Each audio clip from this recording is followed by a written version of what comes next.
Hey guys, Sensei Craig here, and welcome back to the Samurai Virtual Dojo. In today's video, I've got 3 tips for you. 3 warm-up tips to help you improve your karate training. Things that you can do when you're warming up, or maybe things that you're not doing that you should be doing to produce better karate and get better results with your karate when you're training. If you like this video, head on over to our Patreon, which will pop below at www.patreon.com/Samurai Virtual Dojo. Support us and you'll get access to tons of content like this, full classes, live streams, and all sorts of stuff to help you train at home and enhance your karate journey. Anyway, without further ado, let's get into these tips. Os.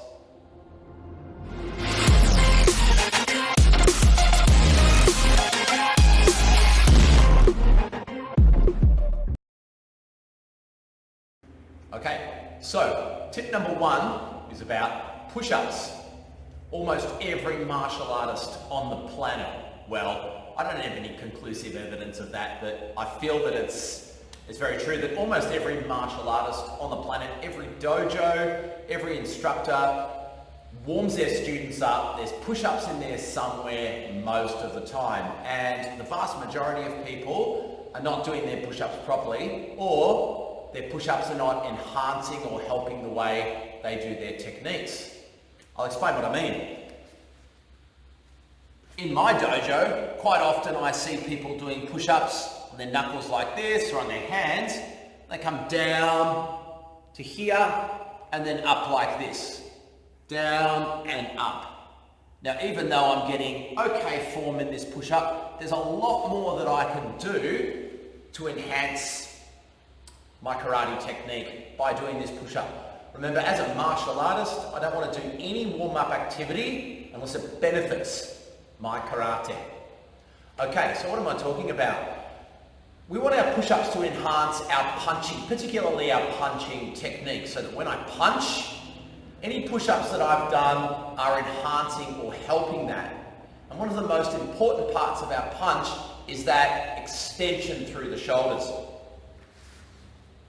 So tip number 1 is pushing up properly through the scapula and the shoulders here into the back when we do the top part of the push-up. So from this position here, I come down, and as I come up, I don't stop at this position here. I'm going to actually push through my shoulder blades this way.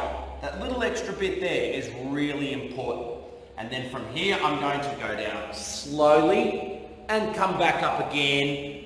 And instead of when I reach this shoulder extension position here, I'm going to push up that little extra bit through there. Okay, so what I'm talking about is from here, not stopping when my arms reach here, but pushing through, almost rounding the top of my back, just slightly as I push through. In a moment, I'll hop up and I'll show you how that translates through into our straight punch. Okay, so now that we've looked at pushing up properly through the shoulders and into the scapula and through the shoulder blades, let's have a look at how that translates into your punch. So from this position here, if I'm used to pushing up just to this square position, then when I punch, I'm only punching to here, this square shoulder position. Now, of course, to get that bit of extra extension and speed and length and power in our technique, we want this shoulder to come through. Just like when we did that push-up before. So from here, like so. Of course, without collapsing the body. We don't want to be turning through and collapsing the body this way. Okay, so that's tip number 1. Make sure you're doing your push-ups properly. Slow down when you're doing push-ups. Do less reps and do them properly. Like most fitness experts will tell you, okay, better to do 5 reps slowly and with really correct form than 20 reps quickly with poor form. Remember, you want your warm-up activities, things like push-ups, particularly to enhance your karate technique, not damage it or detract from it. So that's tip number 1.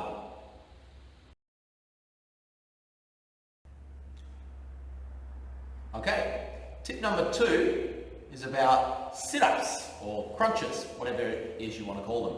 Now this one is more about taking care of our body, making sure that we're doing things properly and not harming our body. So when we're doing crunches or sit-ups, a couple of little things. Number 1, if we start on the ground like so, and I pull myself up like this, you see I'm putting pressure and pulling on my neck, and by pulling on the neck here, curving my spine, which is not great. Also, at this stage, I'm not really working any abdominal muscles that really count towards my core strength. Remember that in karate, core strength is one of, if not the most important thing that we're always working on at a novice, particularly at novice level. Okay, so from here, by pulling up, I'm not really doing my neck or my abs any good from here. Also, I'm feeling I guess you could say a crunch right up here in these top abdominals, which is not really what I'm after. Okay, next point is, here I've sat all the way up, so I'm completely relaxing my core and my abdominals here, so I'm not really getting a lot of benefit. I guess my point is, besides potentially doing damage to my neck, this entire crunch or sit-up that I've done, okay, in the whole action, my abdominals have really only been working possibly 40-50% of the time. So when we're doing crunches, we should only be working I guess, a more limited range of the action.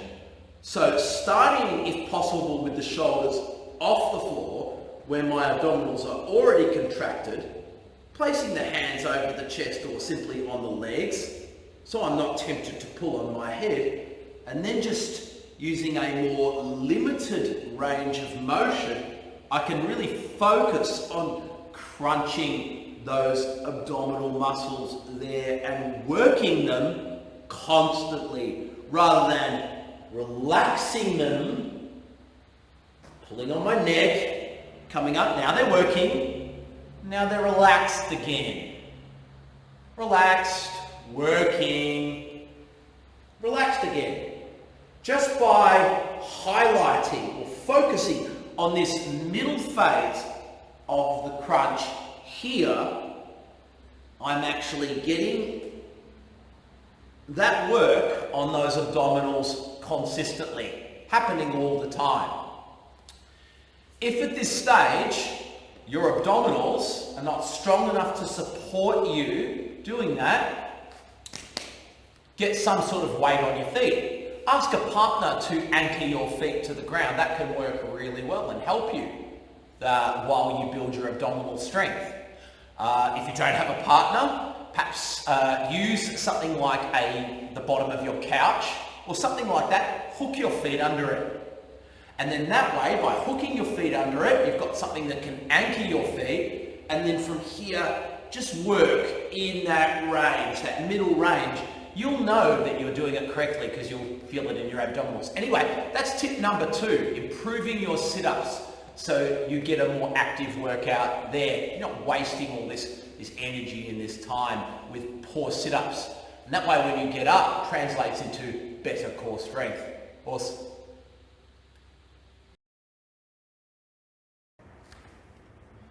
Okay, tip number 3 has got to do with stretching and mobility, which is one of the main things that we're concerned about in a warm-up. We don't just want to raise our heart rate, get a little bit of perspiration going and increase the temperature of our blood around the body. I mean, we do want to do those things.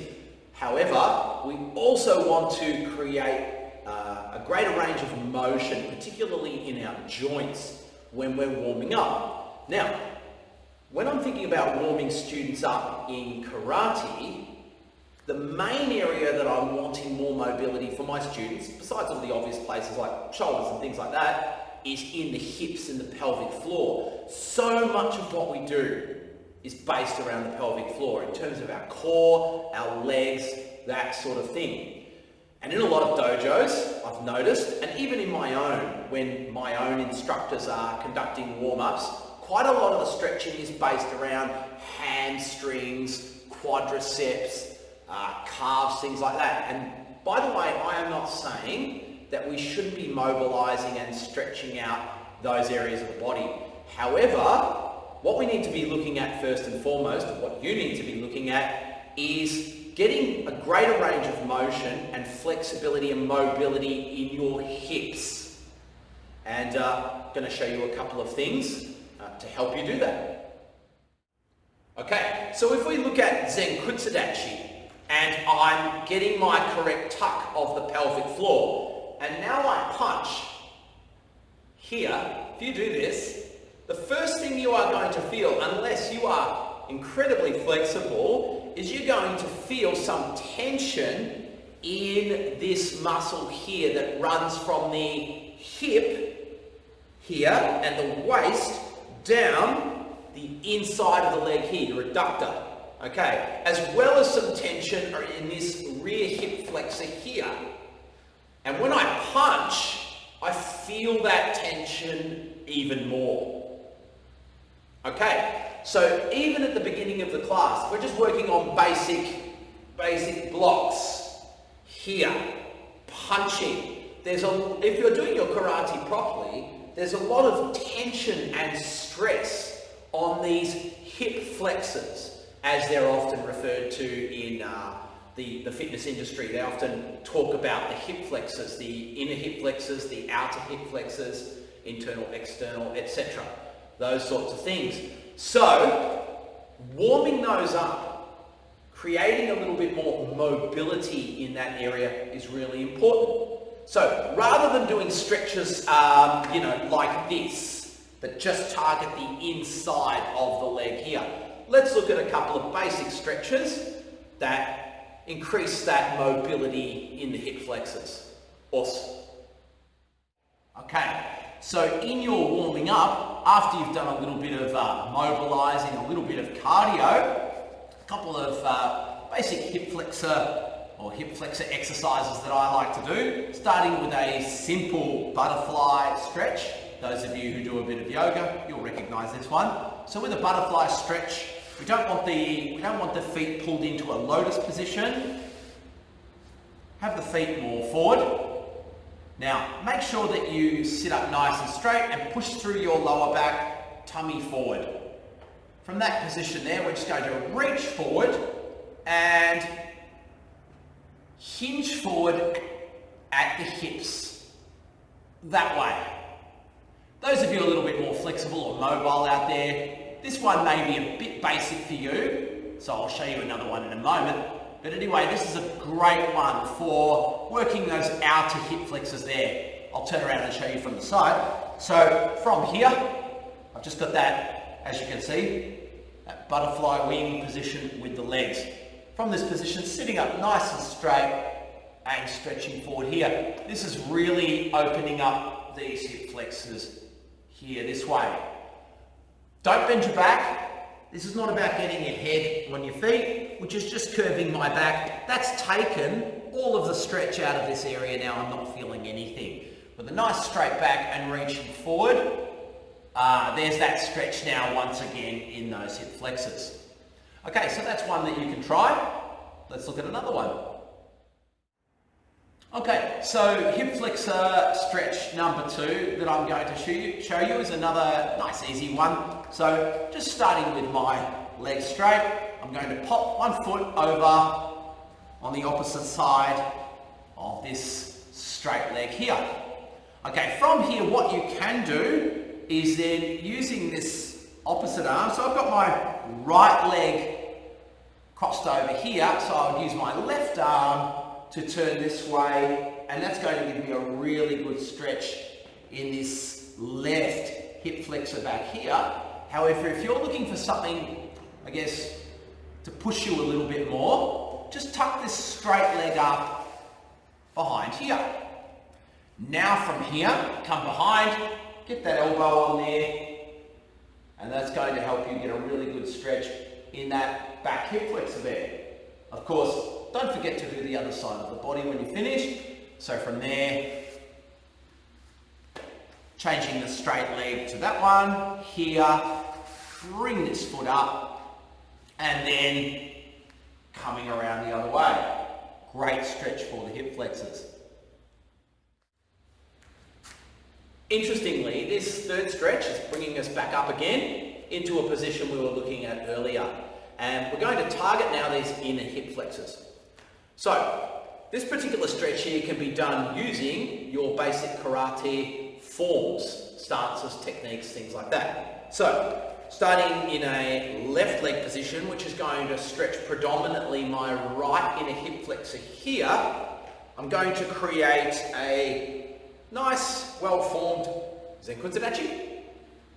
And from here, make sure, this is really important, I just move back a little bit, make sure that your back foot is at least somewhere between 30 and 45 degrees. Don't let it turn out past 45 degrees, and make sure that back heel stays down. That's really important. Front knee bend over the ball of foot. Now, if you're a little less mobile, you actually may feel a stretch here down this rear inner hip flexor already. For those of you a little bit more flexible, we're going to want to extend a punch and maintain this core structure to enhance the stretch. Keeping in mind that we need to keep the core, the pelvis, aligned. The moment I punch, okay, I'm really getting that stretch down that flexor now. As long as I keep my core tucked, I'm going to get that stretch. The moment that I release the core there, that stretch is gone. The moment I introduce anterior pelvic tilt, that stretch is going to go. So you need to keep that tuck there the whole time, as well as extending that arm. Okay. Well, that's a good one. Don't forget to do both sides of the body. So, I'll show you the other side of the body from this angle. So, back foot, as you can see, is at a nice, really acute angle. From here, it's inside 45 degrees, probably closer to 35 or, closer to sort of 40, 35 degrees. All right, nice strong knee bend and a tucked core. I'm already getting a good stretch here. To enhance that, I'm going to extend, without collapsing my pelvis, I'm going to extend that reverse hand there. Whew. And that provides a really, because I've turned my pelvis now, without tilting it, I've got that really great stretch down that inner rear hip flexor there. Holding that for even 10, 15 seconds is going to increase my mobility for training quite a lot. Okay, so in summary, we looked at 3 basic tips or enhancements to your warm-up so that you can have better karate training. The first one with those push-ups, pushing through the shoulders so that when we punch, we're getting that correct extension. Then we looked at core strength, sit-ups, and doing proper sit-ups or proper crunches, okay, where we're just targeting the abdominals. And lastly, we looked at stretching our hip flexors, mobilizing them, getting them ready for training. Now let's think about how that all goes together into a basic karate technique like Gakuzuki or Maikazuki. So I take a Kamae position for training. Already I can bend my knee appropriately over the metatarsal of my front foot. I'm not automatically, over time, because I've been stretching and warming up like this, okay, I'm not automatically, as I step into my Kamae position, getting anterior pelvic tilt because I'm inflexible here. Because I've got mobility here, my pelvis is more likely to stay tucked. Okay, from here when I punch, now instead of stopping at that shoulder square point, because I've practiced good push-ups, my punch hopefully will come through My pelvis won't collapse because I'm stretched down here, and you get the idea, etc., etc. Okay, so remember that proper warming up leads to good training. And as a martial artist, we want to be very specific about the exercises we do. Okay, remember, we're not just warming up so we can go for a run, okay, or do a bit of this or that. Like most athletes, we want to warm up very specifically to enhance our ability to train and to enhance our technique, our karate, our kata, our kumite. So our warm-up should be specific and be doing that. Alright guys, thanks for joining me for this tips video today. If you enjoyed this, please, as I said earlier, head on over to our Patreon page and support us there. Every little bit helps. Even novice memberships help us produce more content. Of course, we love producing content for you guys.